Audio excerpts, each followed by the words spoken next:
I'm talking about cam assembly. See how that's popping up and out? So that pushes the needle up in the gas generator. And then also in the bottom here, I won't be able to show you that right here, but the little plunger pushes that down and presses that on here, opening that valve there. So put that on, got that all lined up. Like I said, once again, snug that down. I wouldn't go much more than hand tight, just a little 1/6 turn past hand tight. We're going to go ahead and slide that back on. That's the jam nut over that, and then we'll go ahead and I got to get some sealant here, and so we can seal those. So, all right, I'm threading that back down in there. I did use the pipe thread sealant like I showed in previous videos. I know I've had some people say that there's nothing wrong with using Teflon. To each his own. You want to use Teflon, go ahead. I'm just going off of experience. And I will say I worked in the mechanical field for well, over 20 years now. So, and I'm just based off of some manufacturer recommendations for, not specifically Coleman, but for other things I've worked on. They have small orifices and stuff like that that can get clogged by tiny fragments of Teflon tape. So, just so you guys know, you want to use Teflon, go ahead. To me, I just going off of what I know, what I've done in the past. So we're going to slide that ring back on there. I'm just going to double check that. I can hear it pushing down that Schrader valve, so that should be closed. I'm going to go ahead and tighten that back down and pump it back up again and see. I mean, maybe I'm wrong. Maybe with the gas generator in there, it'll keep it from leaking. I'm not sure, but based off of what I can see here, it shouldn't. It should only allow gas to flow when it's in on position, no matter what configuration it is currently. So there's some pressure in there now, and it's not leaking. So we'll go ahead and continue to reassemble. And so the next is getting that lined up, and that obviously is notched square, so it's going to line up down there on the body of that. And then just quick look at the gas generator. It seems to be okay. The needle is still in there. I have to get it to drop out a little bit. If you guys remember this from, if you've watched any of my previous videos, and of course I'll link that in there, the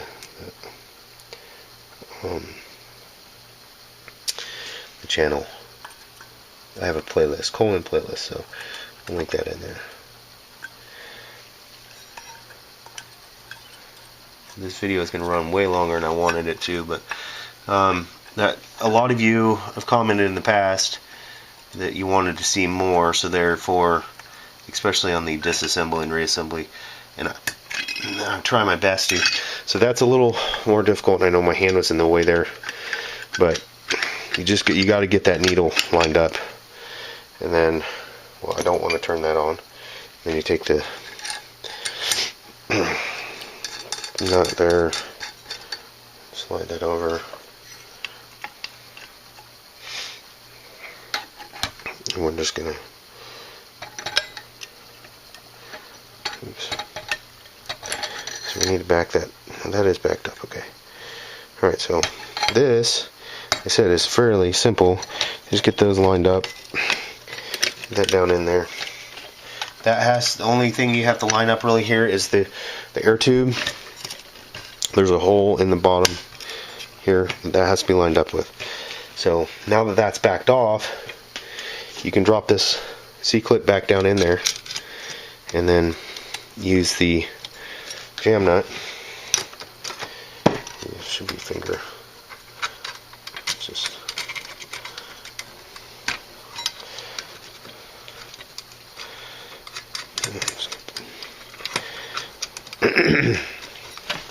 once again. Throw this.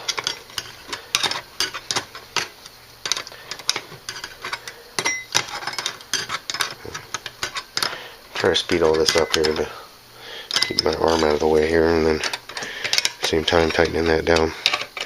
Alright, so you get that jam nut down there. So nothing on here should be extremely tight. Tighten down that.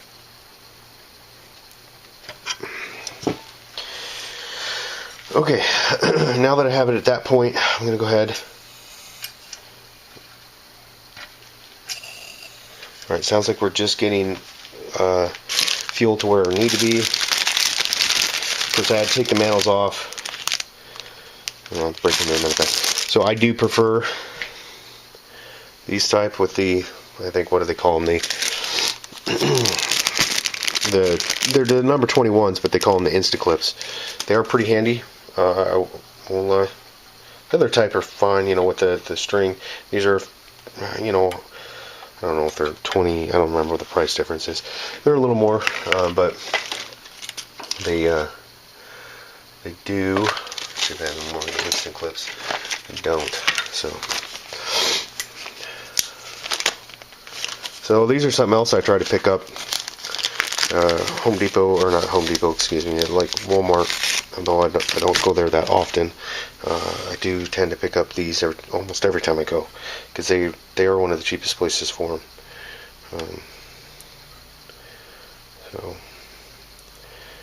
this is not a video on how to install manuals, but you're going to get to watch it anyways. You go fast forward this part. I like to double knot them a little bit just to be sure. That's just personal preference. Follow the Coleman instructions that are, of course, available there on the back, including trimming these. That's just stuff you don't have to worry about if you use the Insta Clips. A little quicker. And then you go ahead and then burn them off. So I'll come back once we're ready to light this. Alright guys, so got it lit up, let it burn off and stuff outside. I would always recommend it, if you're going to bring something into a garage or an enclosed space with a Coleman lantern, I'd recommend you light it outside. That's just, it's based off of manufacturer recommendations and just common sense. So, so after tearing that back apart, messing around with that Schrader valve down there in the bottom, whatever that issue was, there was some piece of gunk in there. I've always used, I have used unleaded automotive gas in this, only one tank worth, and then since then I've been running the premium Coleman camp fuel. So, and I always use the filter, the filtered funnel. So somehow or another it got some debris in there. I'm a little disappointed that I've run this thing for probably less than 100 hours since I've owned it, and so I can still consider it pretty darn new. And in fact, shoot, it's probably only ran, well, probably 100 hours, probably close. But anyways, the having these kind of issues, especially the leaking, because that's a real big safety issue. Maybe other malfunctions are alright, something gets clogged up in there, but the leaking is it's a safety issue. So so the verdict's still out on this lantern. I still like it. I still use it because it's new, and I figure I might as well use this. I do use my older ones on occasion, but mainly I use this one just because this one I see a little more replaceable as I see my older ones. I kind of like to hold on to them and take a little better care of them. So thanks for watching this Nomad 76. Stay tuned for more videos.